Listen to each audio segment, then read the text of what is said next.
बड़ी खबर बिहार से आ रही है, जहां पटना के एक अस्पताल में अंधाधुंध फायरिंग हुई है। इलाज कराने गए कैदी की गोली मारकर हत्या कर दी गई। 5 बदमाशों ने अस्पताल में घुसकर गोली मारी है। बेऊर जेल से पैरोल पर इलाज कराने आया था चंदन मिश्रा। तो बड़ी खबर बिहार से, जहां एक बार फिर लॉ एंड ऑर्डर पर सवाल उठते नजर आ रहे हैं और यहां पर हाई सिक्योरिटी जोन में बना ये बड़ा अस्पताल है। पटना का सबसे बड़े अस्पतालों में से एक है ये पारस हॉस्पिटल, जहां पर ये पैरोल पर जो ये अपराधी था, ये कैदी था, ये इलाज कराने के लिए पहुंचा था। जहां पर सुबह सुबह 4 से 5 की संख्या में 5 बदमाशों ने अस्पताल में घुसकर सेकेंड फ्लोर पर जाकर चंदन मिश्रा, इस कैदी का नाम बताया जा रहा है, जो कि पैरोल पर बाहर था, उस पर अंधाधुंध गोलियों से वार किया। तो बड़ी खबर आपको बता रहे हैं, इस वक्त बिहार में लेकर कानून व्यवस्था का मुद्दा इतना हावी है। लगातार जिस तरह से अपराध की घटनाएं सामने आ रही हैं, उसको लेकर पुलिस पर, प्रशासन पर, सरकार पर लगातार सवाल उठ रहा है। और सबसे बड़ा सवाल ये कि सुशासन बाबू के राज में कैसे आखिर अपराधी बेखौफ घूम रहे हैं। क्यों आखिर अपराधी जो हैं उनको कानून व्यवस्था का, प्रशासन का, सरकार का कोई खौफ नहीं है। जिस तरह से लगातार आपराधिक वारदातें बढ़ रही हैं बिहार में, और देखिए उसको लेकर अब विपक्ष भी एक बार फिर एक्टिव हो गया है। तेजस्वी यादव, पारस अस्पताल हत्याकांड को लेकर उनका बयान सामने आया और कहा कि बिहार में कोई भी कहीं भी सुरक्षित नहीं। क्या 2005 से पहले ऐसे होता था? तो देखिए Tejashwi Yadav law and order के मुद्दे पर नीतीश कुमार को घेरते हुए और सीधे तौर पर उन्होंने क्या कुछ कहा, सुनिए। में उनको कई राउंड गोलियां लगी हैं और अभी इलाज क्रम में है। बाकी ऑफिशियल डिक्लेरेशन हॉस्पिटल से आना बाकी है। क्या सर, क्या अभी तक कितनी गोलियां लगी हैं सर? इसमें जो गोलियां की संख्या है वो पोस्टमार्टम से क्लियर होगा, लेकिन कई राउंड गोलियां फायर हुई है। पोस्टमार्टम से क्लियर आएगा उसमें क्या होना है इसका। नहीं, उसकी मौत हो गई है। ये ऑफिशियल डिक्लेरेशन अभी आएगा, पर संभवतः है कि मौत हुई है। चंदन जो है वो बक्सर के एक दुर्दांत अपराधी हैं और इन पे दर्जनों से ज्यादा हत्या के केस हैं। वहाँ पे एक गैंग चलता था, चंदन शेरू गैंग, उसमें ये थे। इसमें जो देखने से प्रतीत हो रहा है कि उस गैंग वार की इसमें ये हत्या हुई है। बक्सर जिला का बड़ा अपराधी रहा है चंदन मिश्रा, जो इस समय पे जेल पे पैरोल पर आया हुआ था अपना इलाज कराने के लिए, और उनके आपसी गैंग के मामले में या जो विरोधी गैंग उनके द्वारा ये घटना कारित किया गया। यहाँ पर अपने इलाज और कुछ जो अपराधी आए उन्होंने यहाँ पे आके कई गोली को अभी वर्तमान में इलाजरत है। और जो डॉक्टर जब तक डॉक्टर डिक्लेयर नहीं करते तब तक इसके बारे में कह पाना संभव है। कई गोलियां लगी, ये कितनी गोलियां लगी है ये डॉक्टर ही कह।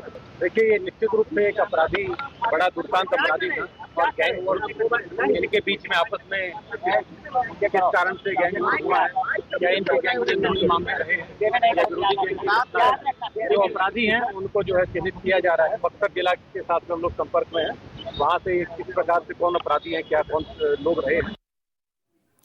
और चलिए, पारस हॉस्पिटल के बाहर से ही मेरे सहयोगी अमिताभ ओझा जुड़ गए हैं। अमिताभ, अब इस मामले में कार्रवाई किस तरीके से आगे बढ़ाई जा रही है, क्योंकि चंदन मिश्रा जिंदा है या नहीं, इस पर तो अभी पुलिस कुछ खास बोल नहीं रही है। तो कार्रवाई किस दिशा में चल रही है? और सबसे बड़ा सवाल, इतने पॉश इलाके में इतना ये बड़ा अस्पताल, जहां हर सभी जो वीवीआईपीज हैं वो भी यहीं इलाज के लिए पहुंचते हैं, वहां पर बेखौफ बदमाश इस तरह से सेकेंड फ्लोर पर जाकर यहाँ पर एक शख्स पर गोली तान देते हैं, गोलियां चला देते हैं। जी बिल्कुल पूजा, देखिए ये घटना अपने आप में चौंका देने वाली है, क्योंकि ये पटना का सबसे बड़ा प्राइवेट हॉस्पिटल है और काफ़ी सिक्योरिटी की इसकी अपनी व्यवस्था है। और उस व्यवस्था के तहत अगर कोई पेशेंट भर्ती होता है तो बिना पास के तो वो मरीज़ के परिजन को तक तो नहीं जाने देते हैं। लेकिन आज इतनी बड़ी वारदात हुई है। देखिए, ये जो जानकारी सामने आ रही है, ये यहाँ का एग्जिट गेट है और जो जानकारी मिल रही है कि इसी एग्जिट गेट से जो अपराधी थे वो घुसे थे, लेकिन गार्ड ने उन्हें वहाँ रोकने की कोशिश नहीं की और यहाँ से वो अंदर एंट्री लेते हैं और उसके बाद सेकेंड फ्लोर पर पहुँचते हैं और सेकंड फ्लोर पे कमरा नंबर 209, जहाँ पे चंदन मिश्रा एडमिट था, वहाँ पे उसे गोलियों से भून डालते हैं। हमारे जो सोर्स बता रहे हैं कि वहाँ पे करीब 12 खोखे पुलिस को मिले हैं, 5 से 7 गोलियाँ जो है उसके शरीर पे मिली हुई है। और अभी तो हालांकि पुलिस आधिकारिक तौर पे उसके मृतक होने की पुष्टि नहीं करी, लेकिन हमारे सोर्स बता रहे हैं कि उसकी मौत हो चुकी है और जल्दी बॉडी को पोस्टमार्टम के लिए भेजा जाएगा।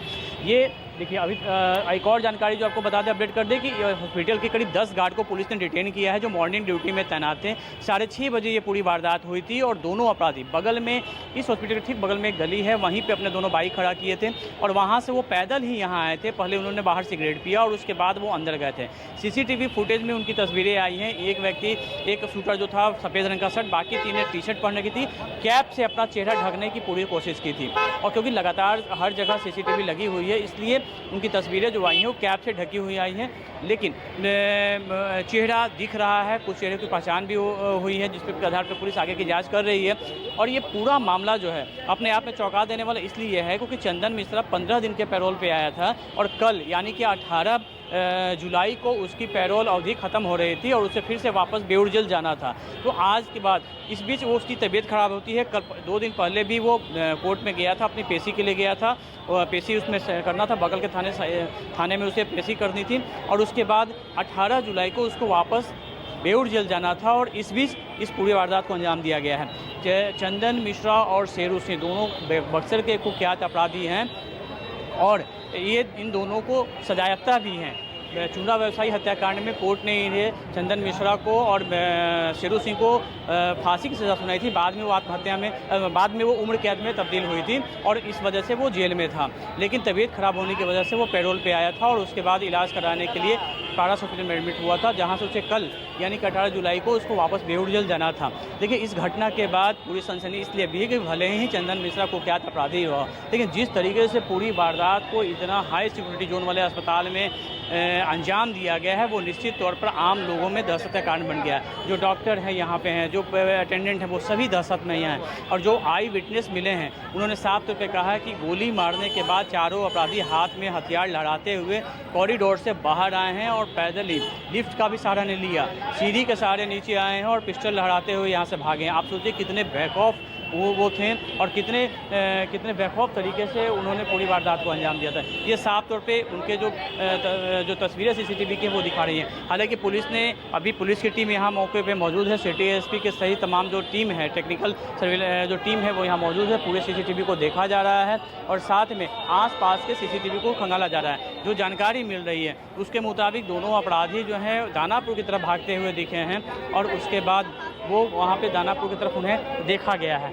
तो ये सबसे खास बात यह है कि जहाँ पे ये वारदात है, जहाँ पे ये घटना घटी है, यहाँ से करीब 500 मीटर की दूरी पर देखिए पुलिस हेडक्वार्टर है और यहीं पे बगल में 1 किलोमीटर की दूरी में यहाँ पे जो सीएम सेक्रेटरीट है, मुख्यमंत्री आवास है, राजभवन है, तमाम जो वीआईपी जो है लोग हैं वो यहाँ रहते हैं। उसके बावजूद इस जगह को चुनना और इस तरीके से अपराध, इस पूरी घटना को अंजाम देना अपने आप में चौंकाती है कि किस तरीके से लॉ एंड ऑर्डर की स्थिति बिगड़ चुकी है।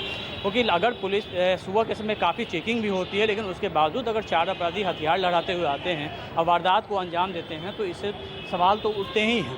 देखिए अभी भी भले ही अभी ये पुलिस वाले दिख रहे हैं, लेकिन यहाँ अपना जो हॉस्पिटल का सिक्योरिटी सिस्टम है वो भी कम नहीं, क्योंकि यहाँ के जो सिक्योरिटी इंचार्ज है शुरू से ही यहाँ पे जो डीएसपी रैंक के जो रिटायर्ड अधिकारी होते हैं उनके अंदर में ये सिक्योरिटी पूरी अरेंजमेंट होती है। करीब यहाँ पर 50 से ज़्यादा एक शिफ्ट में जो गार्ड हैं उनकी तैनाती 50 से 60 गार्ड की तैनाती रहती है। उसके बावजूद अपराधी यहाँ पे होते हैं मॉर्निंग शिफ्ट में।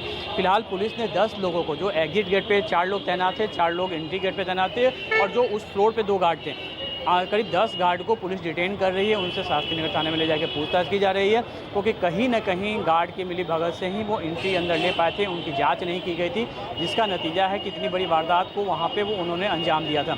इसके अलावा देखिए अभी ये घटना चल ही रही थी तो एक और खबर आई कि दानापुर के शाहपुर में भी एक युवक की चाकुओं से गोद कर हत्या कर दी गई है। तो लगातार जिस तरीके से वारदात हो रही है उससे अब आम लोग भी काफ़ी डरे हुए हैं। 2 दिन पहले ही बैंक मैनेजर लापता हुआ था, परिजन काफ़ी 2 दिनों को तलाश किया और बाद में उसकी लाश मिली थी। अभी तक वो गुत्थी नहीं सुलझी है कि वो हत्या है, दुर्घटना है, क्योंकि परिजन लगातार हत्या का आरोप लगा रहे हैं। तो पटना पुलिस के लिए एक बड़ी चुनौती है, मुख्यमंत्री नीतीश कुमार के लिए एक बड़ी चुनौती है कि जिस लॉ एंड ऑर्डर की बात वो करते थे, जो एक बहुत बड़ा मुद्दा था, लॉ एंड ऑर्डर पर सवाल है और अपराध भी बरकरार है। आप बने रहिए अमिताभ ओझा।